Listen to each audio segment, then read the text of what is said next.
सांगलीत वाढीव घरपट्टीवरून नागरिकांमध्ये संताप. घरपट्टीच्या नोटिसा फाडून टाका, जाळून टाका. कृती समितीचे जाहीर आवाहन. सांगली, मिरज आणि कुपवाड शहर महानगरपालिका प्रशासनाने लागू केलेल्या नव्या घरपट्टीच्या दरांवरून सध्या शहरात तीव्र असंतोष पसरला आहे.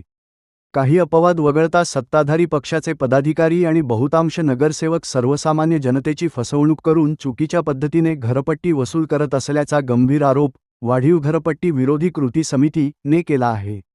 नोटीसमधील तांत्रिक गुंतागुंत आणि प्रशासनाचा चुकीचा दावा. भांडवली मूल्याचे धोरण तत्वतः सर्वांनी स्वीकारले असले तरी सध्या ज्या पद्धतीने भारांक, वेटेज, वापर प्रकार, बांधकामाखालील जागा, खुली जागा आणि सदनिकांचे दर निश्चित करण्यात आले आहेत ते अत्यंत क्लिष्ट आहेत. या तांत्रिक बाबी सर्वसामान्य नागरिकांच्या अजिबात लक्षात येत नाहीत. त्यामुळे नागरिकांकडून हरकतींची संख्या कमी आली आहे. परंतु हरकती कमी आल्या याचा अर्थ जनतेला ही वाढीव घरपट्टी मान्य आहे असा चुकीचा निष्कर्ष महापालिका प्रशासनाने काढू नये असा इशाराही समितीने दिला आहे. घरपट्टी भरण्याची घाई करू नका, नोटिसा जाळून टाका. कृती समितीने सांगलीकरांना आवाहन करताना म्हटले आहे की तुमची घरपट्टी थोडी कमी आली असेल किंवा थोडी वाढली असेल तरीही सध्याच्या दरांमध्ये तब्बल 30 ते 40% फरक पडू शकतो हे अभ्यासांती सिद्ध झाले आहे.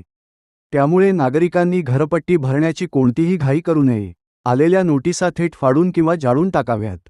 कारण एकदा का तुम्ही ही चुकीची घरपट्टी भरली तर आयुष्यभर तुम्हाला याच अन्यायकारक दराने कर भरावा लागेल.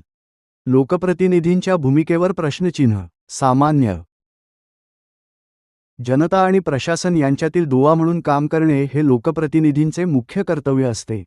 मात्र सध्याच्या या गंभीर परिस्थितीत लोकप्रतिनिधी जनतेच्या बाजूने उभे राहताना दिसत नसल्याने नागरिकांमधून लोकप्रतिनिधींच्या भूमिकेवर तीव्र नाराजी व्यक्त केली जात आहे.